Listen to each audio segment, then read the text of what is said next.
নমস্কার।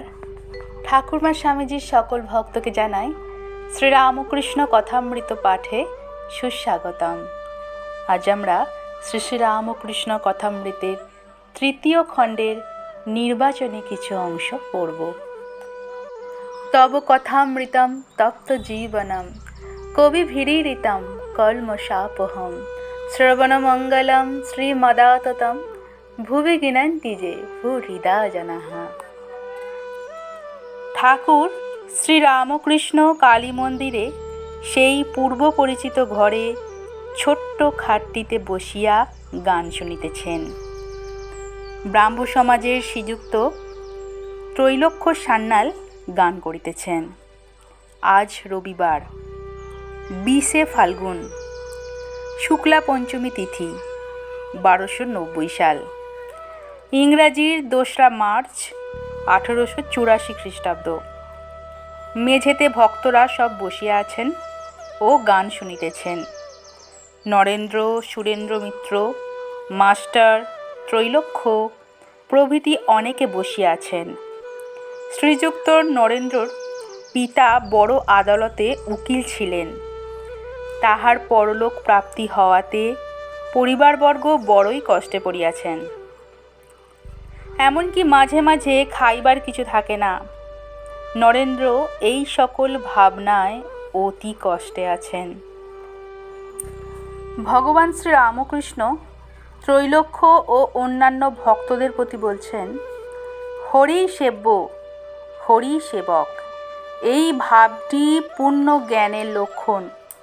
প্রথমে নেতি নেতি করে হরি সত্য আর সব মিথ্যা বলে বোধ হয়। তারপরে সেই দেখে যে হরি এই সব হয়েছেন, ঈশ্বরী মায়া, জীব জগৎ এই সব হয়েছেন। অনুলোম হয়ে তারপর বিলোম। এইটি পুরাণের মত। যেমন একটি বেলের ভেতর শাঁস, বীজ আর খোলা আছে। খোলা বীজ ফেলে দিলে শাঁসটুকু পাওয়া যায়, কিন্তু বেলটি কত ওজনে ছিল জানতে গেলে খোলা বীজ বাদ দিলে চলবে না। তাই জীব জগৎকে ছেড়ে প্রথমে সচ্চিদানন্দে পৌঁছাতে হয়।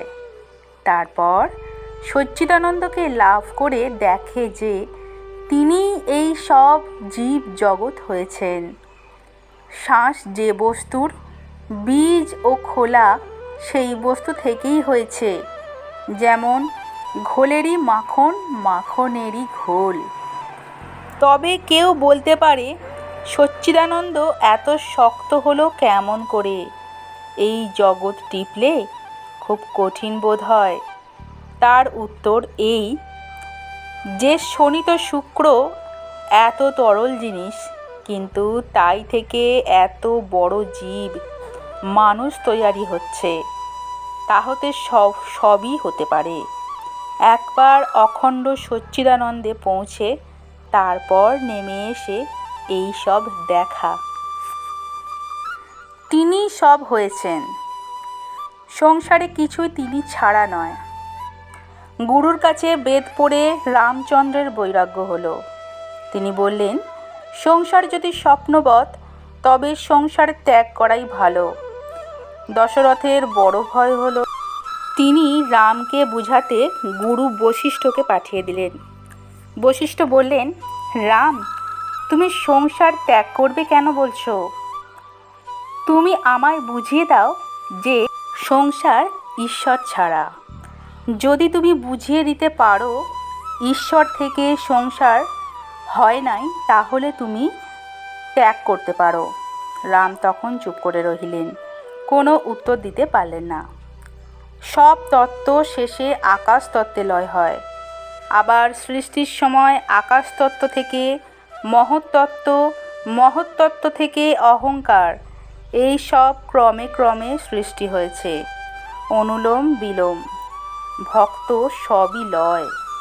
ভক্ত অখণ্ড সচ্চিদানন্দকেও লয়, আবার জীব জগৎকেও লয়। যোগীর পথ কিন্তু আলাদা।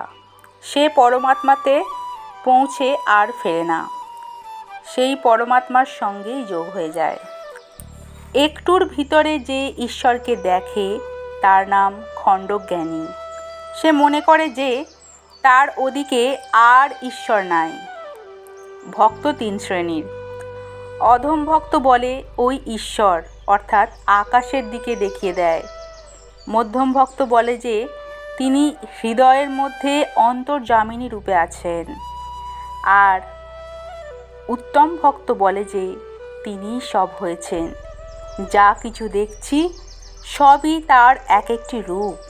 নরেন্দ্র আগে ঠাট্টা করতো আর বলতো তিনি সব হয়েছেন, তাহলে ঈশ্বর ঘটি, ঈশ্বর বাটি, সকলের হাস্য।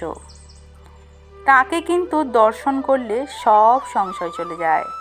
শোনা এক, দেখা এক, শুনলে 16 আনা বিশ্বাস হয় না। সাক্ষাৎকার হলে আর বিশ্বাসের কিছু বাকি থাকে না। ঈশ্বর দর্শন করলে কর্মত্যাগ হয়। আমার ওই রকমে পূজা উঠে গেল। কালীঘরে পূজা করতাম, হঠাৎ দেখিয়ে দিলে সব চিন্ময়। কোষা, কুশি, বেদি, ঘরের চৌখাট সব চিন্ময়।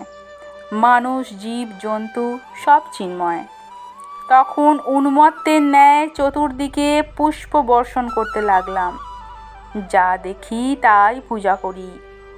একদিন পূজার সময় শিবের মাথায় বজ্র দিচ্ছি এমন সময় দেখিয়ে দিলে এই বিরাট মূর্তি শিব। তখন শিব গড়ে পূজা বন্ধ হলো। ফুল তুলছি, হঠাৎ দেখিয়ে দিলে যে ফুলের গাছগুলি যেন এক একটা ফুলের তোড়া। ত্রৈলোক্য: আহা, ঈশ্বরের রচনা কি সুন্দর! শ্রীরামকৃষ্ণ: না গো, ঠিক দপ করে দেখিয়ে দিলে, হিসেব করে নয়। দেখিয়ে দিলে যেন এক একটি ফুল গাছ এক একটি তোড়া সেই বিরাট মূর্তির ওপর শোভা করছে। সেই দিন থেকে ফুল তোলা বন্ধ হয়ে গেল। মানুষকেও আমি ঠিক সেই রূপ দেখি। তিনি যেন মানুষ শরীরটাকে লয়ে হেলে দুলে বেড়াচ্ছেন। যেমন ঢেউয়ের ওপর একটা বালিশ ভাসছে, বালিশটা এদিক ওদিক নড়তে নড়তে চলে যাচ্ছে, কিন্তু ঢেউ লেগে একবার উঁচু হচ্ছে, আবার ঢেউয়ের সঙ্গে নিচে এসে পড়ছে। শরীরটা দুদিনের জন্য, তিনি সত্য। শরীর এই আছে, এই নাই। অনেক দিন হলো যখন পেটের ব্যামোতে বড় ভুগছি। হৃদয় বললে, মাকে একবার বলো না যাতে আরাম হয়। আমার রোগের জন্য বলতে লজ্জা হলো। বললুম, মা, সোসাইটিতে মানুষের হাড় দেখেছিলাম, তার দিয়ে জুড়ে জুড়ে মানুষের আকৃতি। মা, এই রকম করে শরীরটা একটু শক্ত করে দাও, তাহলে তোমার নাম গুণকীর্তন করব। বাঁচবার ইচ্ছা কেন? রাবণ বধের পর রাম লক্ষ্মণ লঙ্কায় প্রবেশ করলেন। রাবণের বাটিতে গিয়ে দেখেন রাবণের মা নিকষা পালিয়ে যাচ্ছে। লক্ষ্মণ আশ্চর্য হয়ে বললেন, রাম, নিকষার সর্ববংশ নাশ হলো, তবু প্রাণের ওপর এত টান। নিকষাকে কাছে ডাকিয়া রাম বলিলেন, তোমার ভয় নাই, তুমি কেন পালাচ্ছিলে? নিকষা বললে, রাম, আমি সেজন্যে পালাই নাই, বেঁচে ছিলাম বলে তোমার এত লীলা দেখতে পেলাম। যদি আরও বাঁচি তো আরও কত লীলা দেখতে পাবো, তাই বাঁচবার স্বাদ। বাসনা না থাকলে শরীর ধারণ হয় না। সহাস্যে: আমার একটি আটটি স্বাদ ছিল। বলেছিলাম, মা, কামিনী কাঞ্চন ত্যাগীর সঙ্গ দাও। আর বলেছিলাম, তোর জ্ঞানী ও ভক্তের সঙ্গ করব। তাই একটু শক্তি দে যাতে হাঁটতে পারি, এখানে ওখানে যেতে পারি। তা হাঁটবার শক্তি দিলে না কিন্তু। ত্রৈলোক্য সহাস্যে: স্বাদ কি মিটেছে? শ্রীরামকৃষ্ণ সহাস্যে: একটু বাকি আছে। সকলের হাস্য। শরীরটা দুদিনের জন্য। হাত যখন ভেঙে গেল, মাকে বললুম, মা, বড় লাগছে। তখন দেখিয়ে দিলে গাড়ি আর তার ইঞ্জিনিয়ার। গাড়ির একটা আধটা স্ক্রু আলগা হয়ে গেছে। ইঞ্জিনিয়ার যে রূপ চালাচ্ছে গাড়ি সেই রূপ চলছে, নিজের কোনো ক্ষমতা নাই। তবে দেহের যত্ন করি কেন? ঈশ্বরকে নিয়ে সম্ভোগ করব, তার নাম গুণগান গাইব, তার জ্ঞানী ভক্ত দেখে দেখে বেড়াবো। নরেন্দ্র মেঝের ওপর সম্মুখে বসিয়া আছেন। শ্রীরামকৃষ্ণ তৈলক্ষ ও ভক্তদের প্রতি। দেহের সুখ দুঃখ আছেই। দেখো না, নরেন্দ্র বাপ মারা গেছে, বাড়িতে বড় কষ্ট, কোনো উপায় হচ্ছে না। তিনি কখনো সুখে রাখেন, কখনো দুঃখে। তৈলক্ষ: আগে ঈশ্বরের নরেন্দ্রের ওপরে দয়া হবে। শ্রীরামকৃষ্ণ সহাস্যে: আর কখন হবে? কাশীতে অন্নপূর্ণার বাড়িতে কেউ অভুক্ত থাকে না বটে, কিন্তু কারু কারু সন্ধ্যা পর্যন্ত বসে থাকতে হয়। হৃদে শম্ভু মল্লিককে বলেছিল, আমায় কিছু টাকা দাও। শম্ভু মল্লিকের ইংরাজি মত। সে বললে, তোমায় কেন টাকা দিতে যাব?